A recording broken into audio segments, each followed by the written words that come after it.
Okay, guys, so we are going to be reading Diary of the Wimpy Kid, The Third Wheel, by Jeff Kinney, and it is actually book 7. We're almost all the way through. Oh my goodness, guys. I have like tons of more books, so right there is all the books that I have to read. So I have all the books ready, but we're on book 7. So the page that we're gonna be looking at today, the little picture, it's so funny, is him in the little thingy. So yeah, here we go. January, Sunday.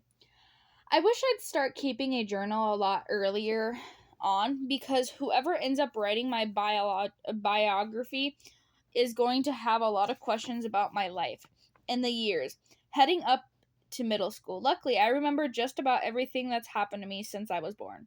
In fact, I even remember stuff that happened to me before I was born. Back in those days, it was just me swimming around in the dark, doing backflips and taking naps whenever I wanted. Then one day, when I was in the middle of a really good nap, I got woken up by these strange noises coming from the outside. At the time, I didn't know what the heck I was hearing, but later on I found out it was Mom piping in music through these speakers she put on her belly. I guess Mom thought she was playing classical music for me every day before I was born. It would turn me into some kind of genius. Those speakers came from a microphone, and when Mom wasn't playing music, she was telling me everything that was going on in her life. And then Mommy went to the store, and when she bought you an adorable blue hat with a little duckly on it, and when Dad came home from work, Mom would have give him a blow-by-blow of his day. So then I told Bill I did sign the bottom of the 1044, and I flipped the paper over and so he could see him for himself. But that wasn't the end of it. Every night, Mom would read to me for a half an hour before she went to bed. Mr. Limpkins, I beg your pardon, sir. Olive Twists have asked for more. The problem is, my sleep schedule didn't line up with Mom's, so when she was sleeping, I'd be wide awake. Snore. Seriously?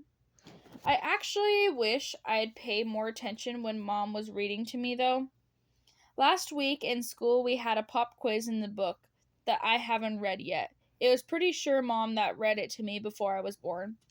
But when I couldn't remember any of the details, think, what was Oliver's twist? Ask for getting him in trouble. I guess the week Mom was reading that book, I was busy doing something else. I wonder where this thing goes. Yank, yank. The crazy thing is, Mom didn't need to use the microphone for me to hear her. I mean, I was inside of her, so I could hear every word she said, whether I wanted to or not. I crave pickles, but I can't eat them because they make me gassy. Do I really need to be hearing this? I could also hear some oh my god, I could just hear about everything that was happening on the outside. So when Mom and Dad got all mushy, I had to listen to that. Yuck. I've never really felt comfortable when people are acting affectionate around me, especially when it's with my parents. I tried to get them to stop, but they never got the message. Cut it out! Kick, kick. In fact, everything I tried just seemed to make things worse. Every time we kiss, I feel a little kick. Let's kiss again.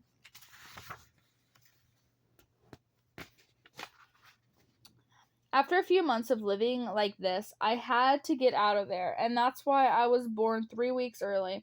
But after being hit by a cold air and blinding light of the delivery room, I wish I just stayed put. It's a boy! Put me back!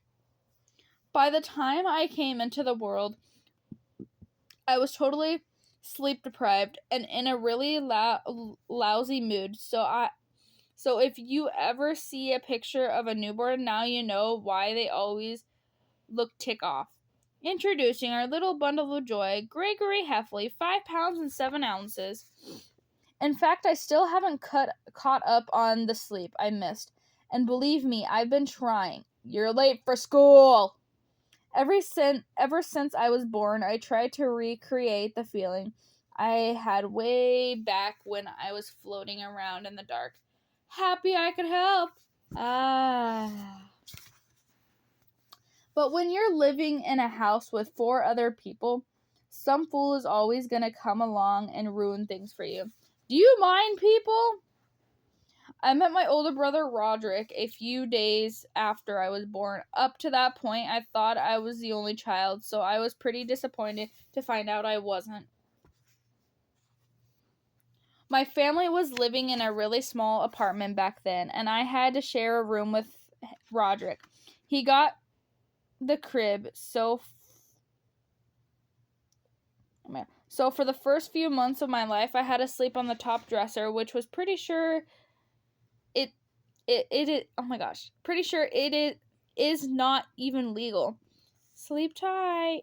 Eventually, Dad moved his work stuff out of the room he was using as an office and made it into a nursery. I got Roderick's old crib, and he got a new bed. Almost everything I had back in those days was a hand-me-down from Roderick. By the time something came to me, it was either worn out or covered in slobber. Even my pacifier was hand-me-down from Roderick. I don't think he was ready to give it up, though, which might explain why he never really liked me. You don't need this anymore. Here you go. It was just the 4 of us for a long time, and then one day, Mom told me she was going to have another baby. I was glad she gave me the heads up so I could be ready. The upstairs bathroom is mine. When my little brother Manny came along, everybody thought he was so cute, but what they didn't tell you about the babies, that after they're born, they have this big black stump on their belly button where the umbilical cord was tied off. Eventually, the stub dried up and falls out, and the baby was regular looking belly button. The thing is, nobody ever found Manny's stub, and to this day, I still paranoid it's gonna show up somewhere. Stop picking at your food. When I was born, Mom put me in front of the TV for an hour a day watching educational videos. I don't know if those videos actually made me any smarter, but at least I was smart enough to figure out how to put something I wanted to watch. I also figured out how to remove the batteries from the remote so no one could turn the educational videos back on. Why isn't this thing working? But when you're a baby, you can't really get around a lot, so there was only one place I could hide in the batteries. How did these get in here again? Shoot. I think Mom should have let me crawl around on the floor more when I was little, because I was way behind the other kids in my playground when it came to the physical stuff. While the others were sitting up and couch surfing, I was still working on lifting my head off the ground. Almost there. Then one day, Mom bought me this thing called a Baby Adventure Action Walker, which was the first thing I ever got that Roderick didn't have before me. The Action Walker was awesome. It had a million little gadgets you can entertain yourself with, plus a cup holder. But the best thing about it was I could get anywhere I needed to go without actually having to walk. I could tell that when I was in the Baby Adventures Action Walker, all my little playground friends felt like chumps. But then Mom read in some parenting magazine that it wasn't a good idea to use a baby walker because kids wouldn't develop the right muscles to walk on their own. So Mom returned the action walker to the store, and I was back to square one. It took a long time, but eventually I did learn to walk, and before I knew it, I was in preschool. I was hoping I'd have a head start over another kid because all the work Mom had put in with the classical music and the educational DVDs, but the other moms must have done that stuff too because the competition in preschool was pretty stiff.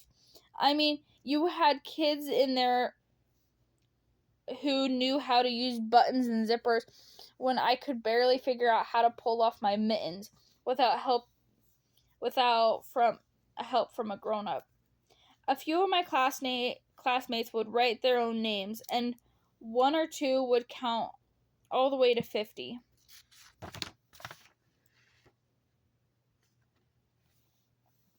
I knew I couldn't keep up, so I decided to try and slow everyone else down by feeding them bad information. Circle. The plan kind of backfired, though, and my preschool teacher told my mom I wasn't learning my colors and shapes like the other kids. But Mom said I was smart and that maybe the problem was that it was I wasn't being challenged enough. So Mom actually took me out of preschool and had me skip a grade to kindergarten. But that decision was a total disaster. The kids in kindergarten seemed like giants to me, and they knew how to do stuff like cut with scissors and color inside the lines. I didn't even make a whole day in kindergarten before the teacher had called Mom to come and get me. The next day, Mom brought me back to preschool and asked the teacher if I could have a cubby back. I just hope your academic record doesn't follow you around because it might be, though, for me to get a good job later on if people find out I was a kindergartner dropout. Monday. I'm pretty sure Mom decided that whatever she tried with me when I was little didn't work out because she's taking a total different approach with Manny. For starters, Mom pretty much lets Manny watch whatever he wants on TV, so he keeps it on this show called Snowballs. 24 hours a day. Grooble, plop, pop, bop, bop, yop, yop. I tried to watch the Snurbles a few times, but I had no idea what was going on. The Snurbles had their own language that I guess only 3-year-olds could understand. Blink, porp, yorp, yorp. After Manny watched the show, he gets frustrated when no one in our family could understand. Splinky, splot, splot. But the other day, Mom reads an article on the newspaper that said watching the Snurples actually sets kids back about a year with their language development and messing with their own skills too. Well, that explains a lot. Manny doesn't have any real friends, and whenever Mom holds playground at our house, Manny is the only one who doesn't interact with the other kids. I think part of the issue that Manny doesn't like to share his toys, so when kids come over, Manny locks himself inside our dog's Sweetie's exercise pen to keep his toys all to himself. And whenever Mom tries to get Manny to play with the other kids on his own, it backfires. At our church, we have this thing where they send all the little kids down to the basement during the service so they can play in color, but the first time Mom dropped Manny off downstairs, there was only one other kid in the play area, and he told Manny he was a vampire. I felt a little bad for Manny because I had to deal with the scary kid when I was his age too. I was stuck in preschool with this boy named Bradley who terrorized me every chance he got. Roar! Scream! I told Mom about Bradley every day when I came home and said I didn't want to go to school anymore, but that summer Bradley and his family moved away, so the problem took care of itself. After Bradley moved, Mom wrote a story called Bad Bradley about a kid who always misbehaves. Bradley was a a bad kid in real life, but in Mom's version, he was pretty much a devil. Do not bite the teacher, Bradley. Bite the teacher is not allowed. I think Mom was actually going to try to get her story published, but Bradley and his family moved back into our neighborhood and next spring, so she had to scrap it. You remember Bradley, don't you? Even though Mom never got her Bad Bradley story published, she used to teach Manny about how you're supposed to behave in preschool. And I think that's one of the reasons Manny is so afraid of the other kids his age. Don't poke your thumb in the child's eyes, Bradley. Manny may not have any real friends, but he has a bunch of imaginary ones. I have kind of lost count of them all, but the names I can remember is Joey, Petey, Danny, Charles, Trimple, and the other Charlie, Trimple, Teeny, Jim, and John Chatter. I don't know how Manny came up with all those fake friends, but believe me, to him, they're real. One time, Manny took all his imaginary friends to the grocery store and had total meltdown when mom supposedly left Charles Trimble behind in the frozen food aisle. Sometimes I wonder if Manny made up his imaginary friends so he could get stuff like extra dessert after dinner. And one more cookie for Danny. Mom says if we tell Manny his so-called friends aren't real, he could be traumatized. So we just have to go along with it. I just hope he grows out of this soon because it's getting really kind of ridiculous. Sometimes I have to wait until all of the Manny's imaginary friends are done using the bathroom before I can get in. Hurry up in there! Lately, Manny has been blaming things on his imaginary friends. The other day, he smashed a plate on the floor and then told Mom it was Johnny Cheddar, who seems to be a troublemaker of the pact. Instead of punishing Manny for breaking the plate and then lying about it, Mom gave a timeout chair in a brand new recliner in the family's room, so I couldn't sit and watch television. Like I said, I know this whole imaginary friend thing is a bunch of baloney, but Manny acts so serious about it that it's kind of spooky. Whenever I go sit down somewhere in the house, I make sure none of Manny's friends are around. The last thing I need to do is plop down on the sofa and watch TV and squish Tiny Jim. It's not like I'm watching a lot of television these days anyways. Mom is pretty worried about Manny and his social skills. So she doesn't like the TV to be on when Manny's around.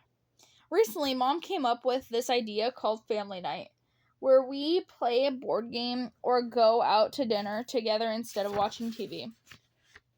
I guess the idea is to get us to interact with one another more so it rubs off on Manny. When we go out to dinner, we usually end up at this place called Corny's Family Style Restaurant. We had a rule that Corny's that you're not allowed to wear a tie, and the first time we went there, Dad found that out the hard way. You don't look like you're having fun. There are a few different seating sections at Corny's, but since we always have Manny with us, they put our families in the section called Children's Alley. In Children's Alley, I don't think they even bother cleaning up when one family leaves and the new one comes in. So when you get to your table, there's always crumble up napkins on the floor and half-eaten french fries on the seats. The first time we went to Corny's, I didn't check my seat, and I ended up sitting on an open-faced peanut butter and jelly sandwich. And that is the end of part 1.